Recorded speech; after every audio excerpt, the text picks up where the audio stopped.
Welcome back to Celtic Fans TV. It's time for the post-match pint after Celtic 7, St Johnstone 0. We're here in the beautiful Radisson Red. It's the first 4-person panel on Celtic Fans TV as well. And speaking of things that are beautiful, we're here to talk about Celtic's performance today. I'm joined by Ryan, India and Scott for this one. Ryan, we'll start with you. 7 goals, Flag Day, sums the performance up for us. Magnificent 7. Phenomenal performance when you look at the flow, the flair, the creativity. I was literally looking at John Kennedy, Neji's technical area, forcing the team on. Technical area. Well, I know it is. The Celtic technical area, on the edge of that area, driving the team on, 3-0 up, still pushing wave after wave, and that's what we've seen today. 90 minutes of wave after wave, intensity, purpose, passion, drive, every single player in there. And I'm sure we'll touch on my main man Ryan Christie later on, but phenomenal performance. Absolutely, Andy, about yours? I've just got one thing to say. It's a beautiful day for the beautiful game. So yeah, come on, Celtic. Scott, again, just initial thoughts on it. Wow, man, I thought, wow. Watching the game, I just thought like the intensity that we've got to defend in the attacking third is brilliant. So I know there was, we've got a new right back, and we couldn't really see how good he was at defending, but that's a good thing. Do you know what I mean? We'll find that out in time. We're not getting the chance to have to defend. Well, we are defending, but it's in their attacking third, and that's where you want to do that. It was a classic Celtic performance. That's, if I was to write down 8 or 9 things of what I want to happen in a Celtic game, somebody getting a hat-trick, a lot of goals from midfield, do you know what I mean? Griffiths getting a goal. It was perfect. It was perfect. It's as close to perfect as you're going to get. 7-0 on opening day. It's a statement as well. I think that is the most important thing about today. It's a statement that we're chasing 9 in a row. People are talking about the pressure this season. Is it going to be ramped up? Of course it is. The closer and closer we get to 9 and to 10, hopefully. But that's a statement today that shows that we're clearly the best team in the country. And like, if we play like that, who is going to be able to cope with us? But something I want to touch on, Ryan, is the style that we've seen today. I think at times last season it was obviously slow and like pedestrian with the playing all through the thirds, as the former manager loved, but you can see it with the first goal today. I touched on it in the full-time reaction. It's a ball into the channel. I'm sure it was Christie into the channel for Johnston. He turns the guy inside out. We even seen Scott Bain go long with a goal kick. I couldn't tell you last time I seen a Celtic goalkeeper take a goal kick long. So you can really see that Neil Lennon's putting his imprint on this team, and it's his team now, as opposed to the interim period last season where he was just managing someone else's team over the line, can't he? Aye, it's touched on very well. Like, it's dynamism. Like, we just have that bit of open, expansive play now where we didn't have before. I think before, we've talked about it in previous post-match pint, where we used to have to go to India, to Scott, to you before we would be able to make that pass. There's a lot more switch of play. There's a lot more open, free-flowing football where we're looking for the man that has the best creativity, the best opportunity to create something in the game. And that ball into the channel for Mikey Johnson, that defender, whoever he was, I don't know who he was. Richie Foster. He's still looking for Mikey Johnson after that. He's still looking for him. He's like, where did he go? He turned him inside out 3 times and finished superbly. So it was a game that we just oozed quality. Yes, the opposition isn't the greatest, but you can only play who's there in front of you, and I think we did it superbly today. 100%. It actually might not have been Foster, it might have been one of the centre halves.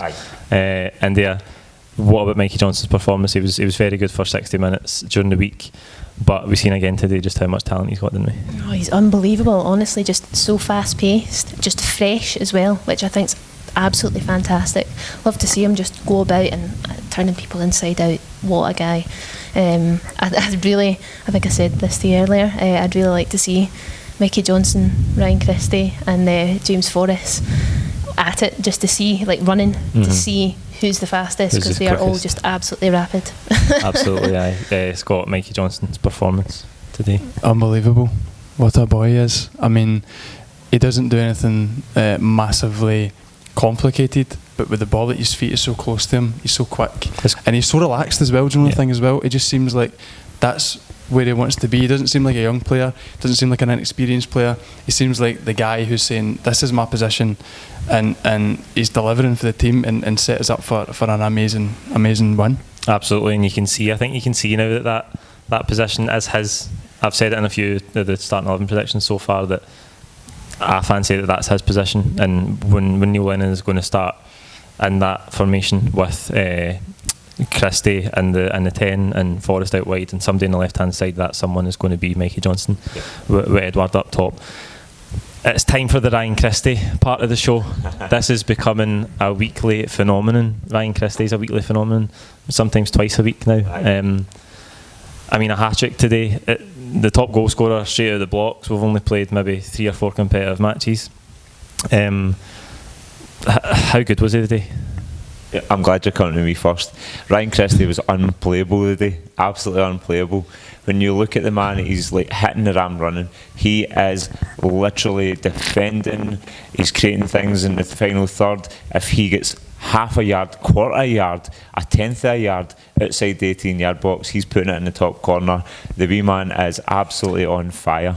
Absolutely. The thing I wanted to say, just before his first goal today, he had a wee sighter where I think we'd pressed St Johnstone really well in their sort of left back area, and the ball broke to Ryan Christie, and he had a snapshot and almost like a rangefinder, because the next time he got it, and I don't know how St Johnstone let him have that much space on the edge of the box, it was just he just opened it up on his left foot and smashed it in. You've used the word sublime previously on some of your videos, and honestly that was sublime. He just wants to be everywhere. He really, really wants it, and I love to see that. It's just like that boy's going to go somewhere. He really is. We hope so. Scott, he's all action as well, and I know we've talked about this. I don't want to be repeating too much about what we've already said about Ryan Christie this early in the season, but he's everywhere. He's filling in at right back when we're up the park, and he's chasing. I think it was Matty Kennedy down the left wing, chased him back, won the ball back. He's everywhere. He's covering so much ground. I think he covers more ground, and this is not always the Christie versus Vogic thing, but he covers more ground than Tom Rogic does in a month in a game. It's mad. Whether he's got the ball, whether he's looking for the ball, or whether he's trying to get the ball back, he's so hungry, right? And it's not, you know, the way Scott Brown usually is, where he drives the team on because he shows. He doesn't. It's no more about talk. It's about what he does in the park. Ryan Christie's similar. I just think he gives other people energy, and he's the best player in the park, right, by far. Absolutely. We know that, but I think he's the best player in the country. I believe so. I'm going to say aye. He is the best player in the country. I know you're going to say aye. I know what you think, but I think he's going to turn into the best player in this country, and it's not just because he's mega talented, and that's why I'm most impressed. Not just because he's mega talented or he's got some kind of special gift. He's just so hungry, and because we know what he was like a year and a half ago, 2 years ago, and to see him go from a player that nobody was really that bothered about. Do you remember? It was like Ryan Christie would come on about a year or so ago, and you'd be like, cool, like getting some game time in his legs or whatever. But see now, like for him to go from there to where he is today, I'm so proud of him. Can I just say, just when you touched on similar sort of ilk to Scott Brown, somebody who's driving the team, like who's really putting in the extra yards to try and make something happen. Yeah. When he won that ball back from Matty Kennedy, the right back position there, Bruni literally turned round once he won it back, and I think he spread it across to Beaton Araya. But when he did that, Bruni turned round and he was like, brilliant. So he's really, that is a player that Bruni will look and respect in the team. See, that's something I want to touch on. I think that's a good point, Scott. We talk about leadership a lot in football. There's different kinds of leaders. There's motivational leaders, and there's people who, like I think Scott Brown is everything. He does lead by example, but he's also a motivator as well. Yeah. Ryan Christie is becoming a vital part of this team, and you're right, because he's so energetic, and it acts like I don't know, it's like he's a catalyst for the whole team, and a catalyst for the stadium at times, because he leaves everything on the pitch, and he never looks like, you know, when you watch some players and you think they'll just go through it, they'll have peaks and troughs throughout the game, they'll maybe like go hiding for 10-15 minutes, or maybe if they're needing a breather. He's 100 mile an hour all the time. And see, to do that, your fitness has to be unbelievable. Absolutely, on a park of, 22 other professional football players, and after 80-90 minutes you can still have that intensity. It's crazy. Well, he's lost 10 kilos, hasn't he? Since he gained 10. So he gained it. So well, there you go. To have that fitness and you've put on weight is massive as well. Do you know what I mean? He's carrying more muscle, which is tough to be as fit as you were before. So his engine so is phenomenal. Like, he is literally the engine room of that squad now. And when you see him in the park, and he's just, we go over and over, right? But he is so tenacious. Like, he is the man. he's the hub of everything we're doing right now. And you see when he gets the hat-trick and he gets pulled straight off, one, for the standing ovation that he absolutely deserves today, and two, because he's at the hub of everything we're doing just now, and we've got a big game Wednesday night. That was it, 100%. He had to be saved for Cluj. Bids on future captain. Moving on, the other thing I want to touch on that we've seen today, Scott, is the spread of goals about the team. I think that's something we've seen a couple of seasons ago. If you go back to Ronnie Dylas' season where Lee Griffiths scored 40 goals, the spread of goals was non-existent. Like, Lee Griffiths was the only guy that scored. Obviously, it wasn't so much like that last season. We had a lot of injuries, and Edward finished the top scorer. Forrest chipped in brilliantly as well, and Sinclair's always been there or thereabouts with 10 and 15 goals. But how important is it for us that we've got so many players contributing? One, from a stylistic point of view that shows how we're playing, and we've got these runners from midfield, and from a squad morale point of view, that somebody like Ncham, who we thought his Celtic career was over a couple of weeks ago, has came back into the fold. He comes off the bench today, scores with his first touch. Like, the confidence that will give the whole squad must be huge. Yeah, so I mean, I just wanted to touch on what you were saying earlier on about the goals coming from everywhere, right? So do you know that's good that bodes well for the season coming, and the reason is we're unpredictable, like positively unpredictable. And Brendan Rodgers' first season, it was an amazing season, right? An amazing season. The second season, it wasn't as effective, and the third even less effective, because we were more predictable. So people could set up against us. But see, when you've got goals coming from the wings, the midfield, and your strikers, set pieces, corners, even Chipman with corners now, right? Not today, but that's the unpredictability of that just is going to be essential for 9 in a row, I think. Absolutely, that's something, Ryan, kind of linked to the talk about style, is that Neil Lennon said, and he said in his press conference this week, he does want to be more flexible. He doesn't want to have, well, this is how we play and we're going to play this way regardless. He wants to be able to adapt to whoever we're playing against and be able to change things. And that's something, as Scott says, it is going to be huge for us to be able to have that flexibility and not to be so predictable, because to have these players contributing from all over the park and improving on the set pieces and stuff like that, it adds a lot more threats to our attacking play, doesn't it?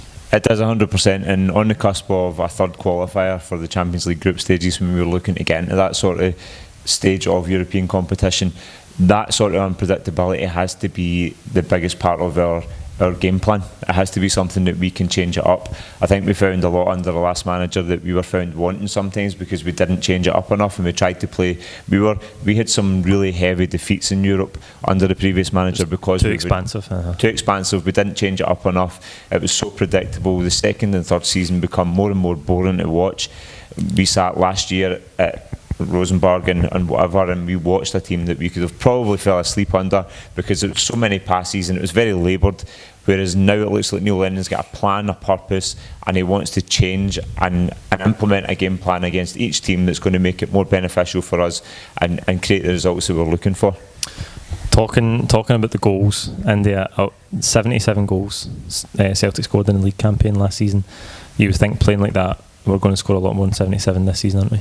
Absolutely. I mean, I said I had watery eyes at Christie's second goal, and that was just the second goal, so there's plenty more tears to come.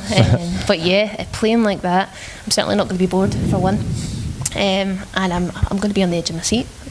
Absolutely looking forward to go to every single game, just because of the change, the unpredictability, and obviously past couple of games, actually, just touching on your points about the unpredictability, seeing two up front, I really like that. We've not seen that in I don't know how long. I like it. So yeah, I really like that. So knowing that we can change that, and obviously not knowing where the goals are coming from as well, I think that's just means we're bidding well for the next couple of. Yeah, absolutely. That's a good link, because I wanted to touch on Edward, who I thought was terrific today.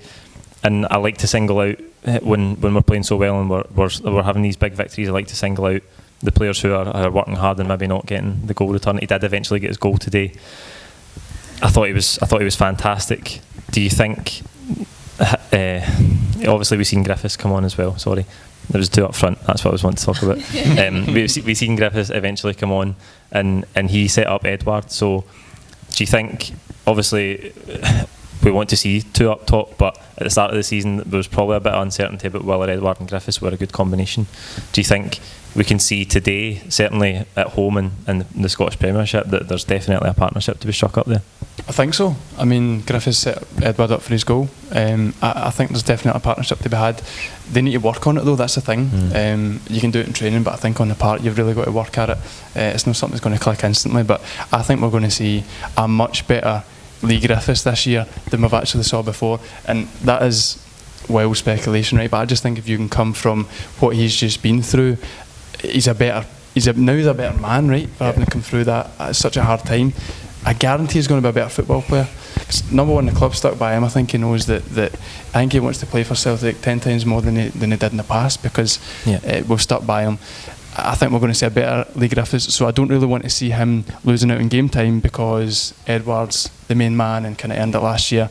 I think there's a way to work together, maybe not against all teams, but pick and choose, but I think it can work. Yeah. Can I just say, like, just when you literally started off this question there based on the fact that some players there that don't get the goals sometimes, and you want to talk about and kind of individualise and kind of single them out for their performance, what they did.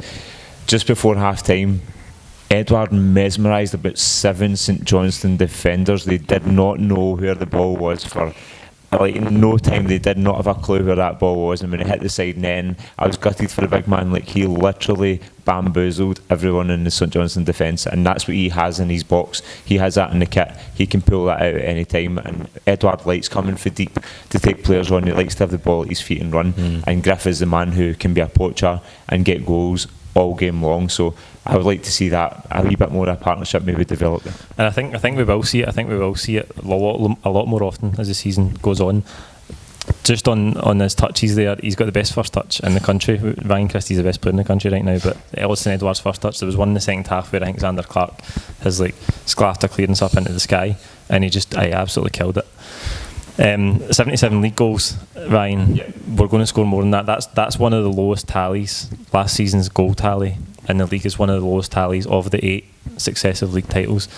You would think, as I said to India before, we're going to score more than that this season, aren't we? Well, I'm not a great mathematician, right, but it must be about 9% already in the first game. Aye. Right, so when you look at that, right, 77 goals, if you've scored 7 in the first game, that is just a marker for what we're prepared to do this season. And I think when you look at John Kennedy, again, not an end to his technical area, but driving the team on at 3-0 to keep waving forward and keep driving through, and almost close to the 90 minutes, 7-0 up, we're still driving, we're still looking for opportunities to score goals. If we have that passion and aggression, and again the aggression of pressing high up the park, defending from the front and looking to kind of close the ball down early, we can score a lot of goals this season. And if we're getting contributions for right through the kind of almost the middle of the park forward, then it's going to be higher than 77. Absolutely. On a Wednesday then, Scott, big game, obviously, probably the toughest test that we've faced so far. Well, definitely the toughest test we've faced so far in European terms. And coming to the team selection, would you make any changes? Obviously, I think the only headache for Neil Lennon is in defence, because Julian and Simunovic were suspended today. We've seen El Ahmed come in. He's took a bit of a strain. It looked at his thigh. I don't know how serious it is at this stage, but what would you think of the team selection? Do you think you'll keep it as similar to today as possible, or do you think we'll see Julian come back in? Do you think we'll see Simunovic? What do you think he'll do in defence? He's got a great excuse to keep it the exact same as today, but I mean, let's not get too far ahead of ourselves. It was St Johnstone. They're tipped to go down this year, right? So it's we're not writing up that we've won the league already. It's just a brilliant performance, and I think St Johnstone were almost irrelevant. For me, does he keep Neil Beaton in, or does he bring in Julian? For Neil Beaton is a question. And I think, to be honest, you want to see Julian play, but see if you never knew who Neil Beaton was and we just signed him, you'd be pretty happy. You'd think, that's a decent centre-back.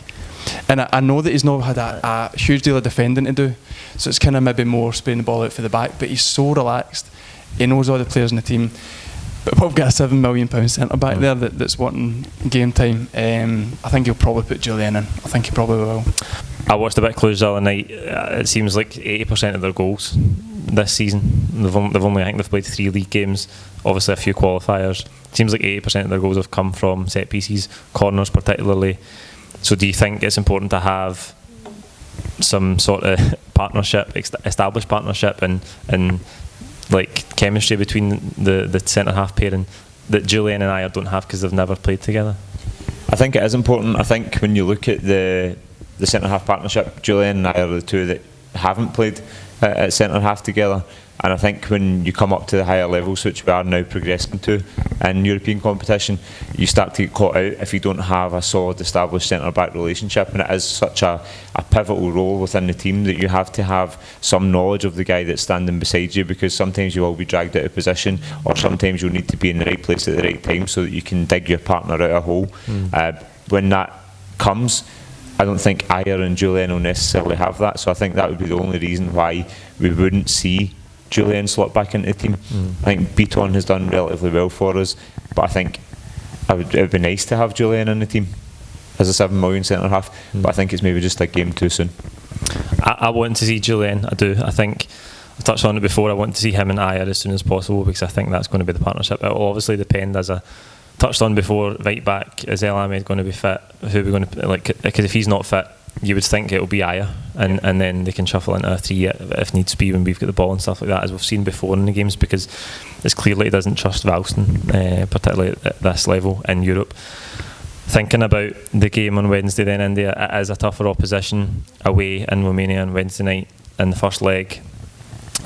What do you think a good result is? Obviously, I've touched on they're dangerous for set pieces, but I think the set pieces take up such a chunk of their goals. I think as long as we can deal with that threat from them, and I fully expect us to get on the score sheet because we are playing so well going forward.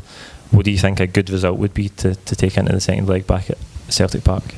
A good result would be 3-1, but talking about set pieces, then I'd be happy with a 2-1, definitely. I think it comes back to unpredictability, and I think that's on our side, absolutely. And if they just stick to set pieces and we can, switch across the park and score from different areas, then we're going to be good. So hopefully 3-1, but I'll take a 2-1. Yeah, absolutely. I'll take anything that is a Celtic win, Scott. What do you think Wednesday night? It's obviously going to be tough. We know what Celtic are like away from home in Europe. We can get flustered and we can make silly mistakes, and this is, as I said before, the sort of the highest level we've faced this season, but we should still be favourites going into the tie. If when you compare the teams and the budgets and the clubs, like, we should still be favourites. So what do you think for Wednesday night? I don't really think we could be any better prepared than we are, which is as big a bonus as you could get.